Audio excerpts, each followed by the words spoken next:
Assalamualaikum warahmatullahi wabarakatuh. Oke, siswa-siswaku kelas 12 MIPA 1 sampai MIPA 4. Di sini kita akan mempelajari lebih lengkap tentang sifat koligatif parutan karena sebelumnya kan terkait pendahuluan sifat koligatif parutan. Nah, ini berarti intinya sifat koligatif parutan.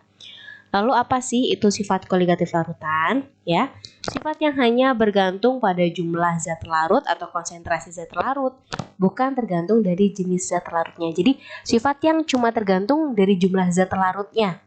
Entah itu nanti jenisnya ada yang namanya gula, garam, yang penting jumlah zat yang terlarut di dalamnya.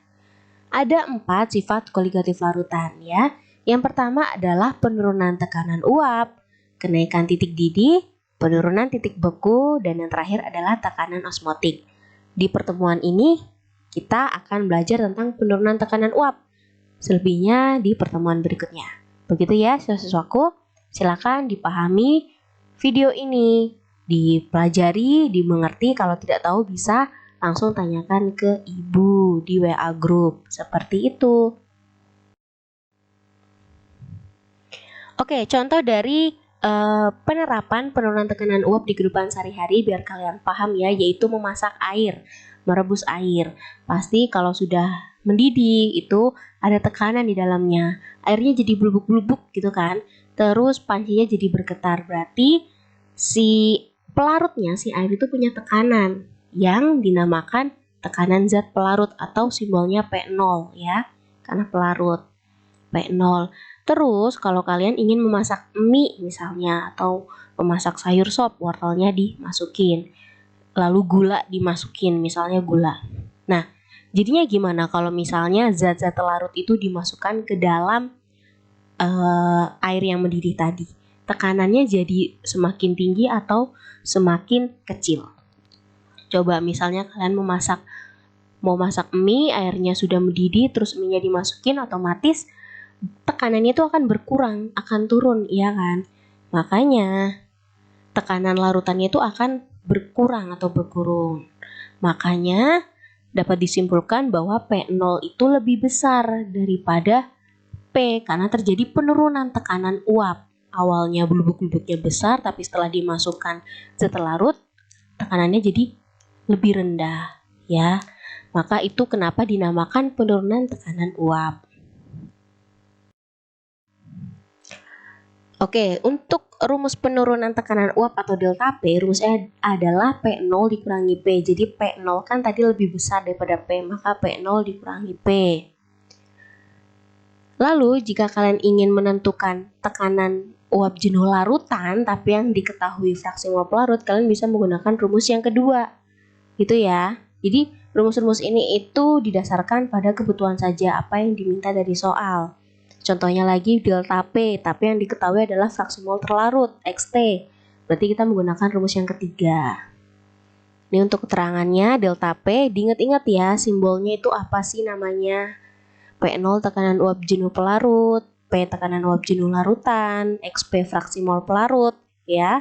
XT fraksi mol terlarut. Ingat, pelarut itu yang ngelarutin air, terlarut itu zat-zat yang di dalamnya, yang larut. Ya, pahami? Oke, ini dia adalah contoh soalnya. Kalian bisa perhatikan, diketahui terdapat 180 gram glukosa mempunyai MR sama dengan 180. Dilarutkan ke dalam 18 gram air dengan MR sama dengan 18. Tekanan uap jenuh pelarut air adalah 100 mmHg. Tentukan tekanan uap jenuh larutan tersebut. So, jadi kita harus tulis apa yang diketahui dari soal ya.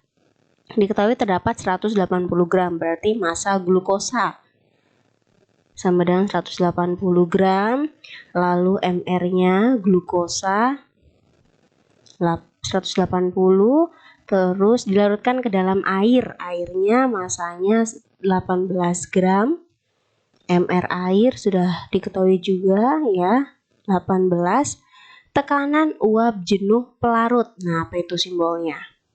P0 ya, pelarut 100 mmHg.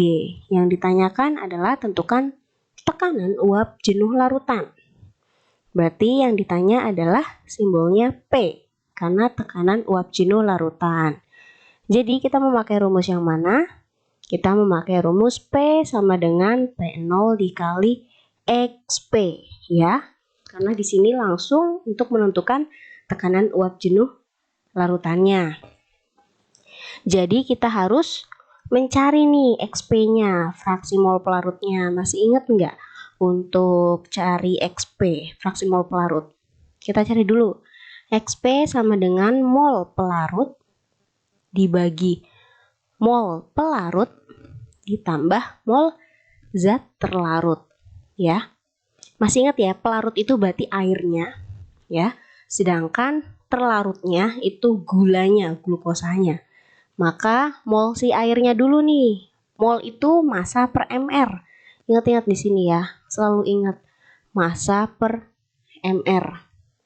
Jadi massa pelarutnya, massa air 18 dibagi 18 per massa per mol pelarutnya juga 18 per 18 ditambah mol terlarut. Jadi mol glukosanya, massa glukosa dibagi mr glukosa.